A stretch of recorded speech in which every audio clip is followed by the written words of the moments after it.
A very pleasant morning, dear students. Today we are going to see a new chapter 16, The Baker's Dozen. Once again, chapter 16, The Baker's Dozen. Children, what is the title? Yes, right, The Baker's Dozen.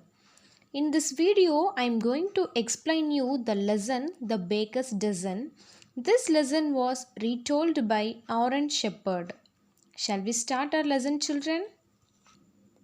Once upon a time, in a Dutch colonial town called Albany in New York, lived a baker named Van Amsterdam.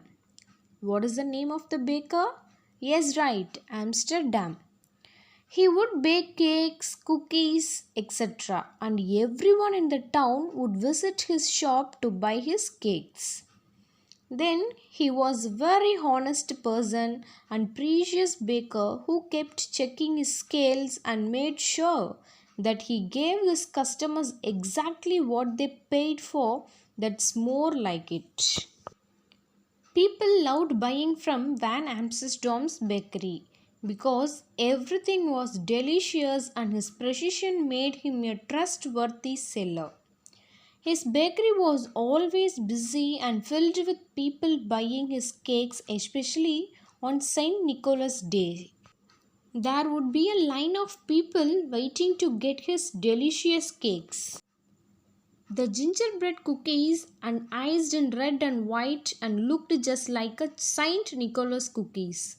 That one Saint Nicholas Day morning the baker was just ready for business when the door of his shop flew open.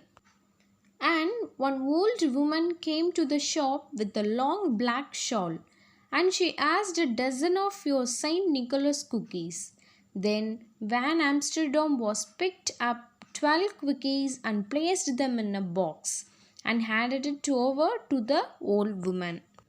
Then that old woman questioned to baker for I had asked a dozen, but you gave me only 12 cookies. Then baker told to woman because a dozen means 12 only. But she replied, okay, but you give me one more.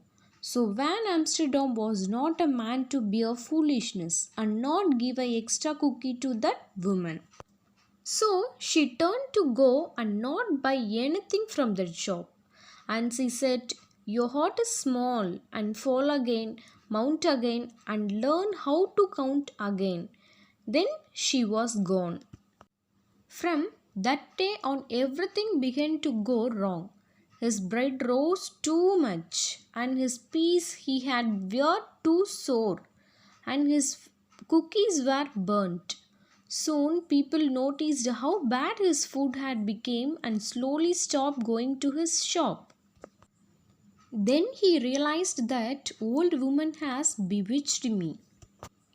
Van Amsterdam went on with it for days, selling less and baking less. Then the baker grew poorer and poorer. People rarely came to get food from his bakery now, and it was days before the St. Nicholas Day when Van found himself selling in his bakery all alone with nobody came to shop for buy his St. Nicholas cookies.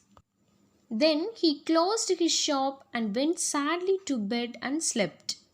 That night, Baker had a dream. He was a boy again and he found himself filled with happy children. And in the midst of the crowd sat Saint Nicholas himself. The bishop's white horse shoots beside him and its buckets filled with gifts. But Van Amsterdam noticed something strange.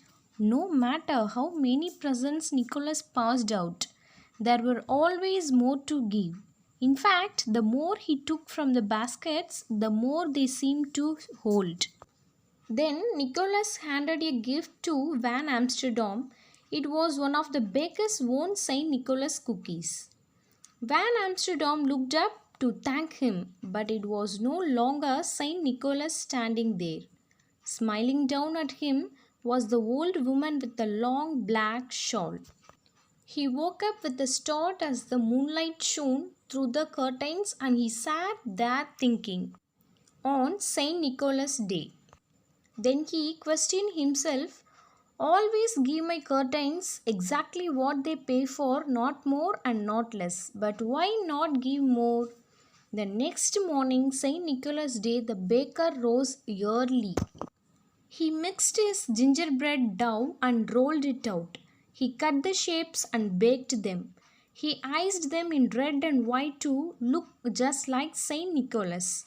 And the cookies were as fine as any he had made. He was so happy.